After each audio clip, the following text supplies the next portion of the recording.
Bonjour, donc je m'appelle Quentin Zune, je suis doctorant à Jean Bleuler Agrobiotech dans l'unité des bioindustries et je travaille sur les techniques de fermentation avec les micro-organismes.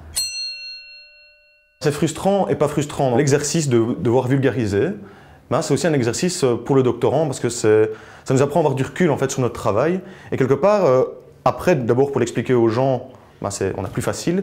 Puis également, ça nous permet peut-être de repenser autrement. Il y a un donnant-donnant, quoi. Bonsoir à tous. Alors avant de commencer, je dois m'assurer de certaines choses. Est-ce que vous êtes tous vaccinés contre le tétanos? Ça va. D'après vous, quelle est la boisson préférée des Belges? La bière, évidemment. Si je vous parle de poudre à lessiver, Dash lave plus blanc que blanc, évidemment. Le point commun entre ces trois questions? Eh bien, chacune d'elles fait référence à un phénomène biologique appelé fermentation, réalisé par les micro-organismes. Vous savez, ces petites bêtes que l'on appelle moisissures, levures, bactéries, que l'homme utilise depuis des siècles pour satisfaire des besoins alimentaires, comme la fabrication du pain, ou des besoins médicaux, pour la fabrication des vaccins.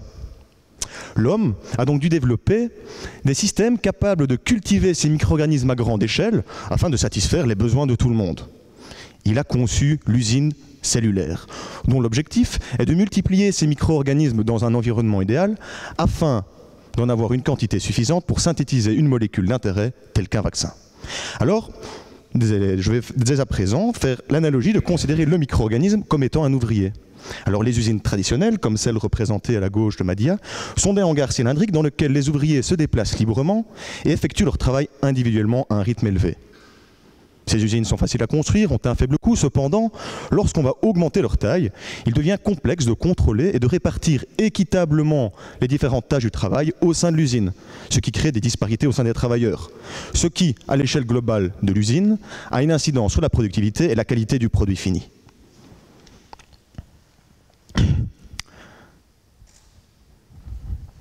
Excusez-moi.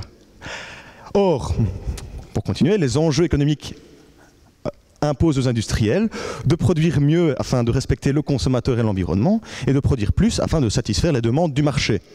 Dans ce contexte, l'objectif de ma thèse consiste à développer un nouveau modèle d'usine cellulaire qui garantirait une productivité stable, une meilleure qualité du produit fini et de nouvelles conditions de travail pour les ouvriers.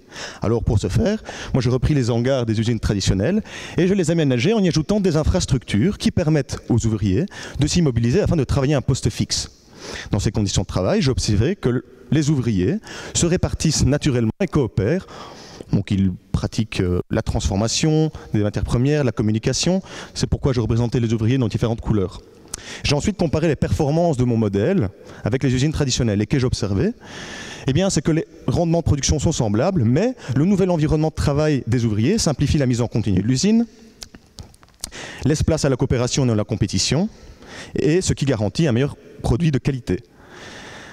Néanmoins, les investissements liés au coût des infrastructures sont élevés et l'organisation naturelle des ouvriers n'est pas simple à contrôler.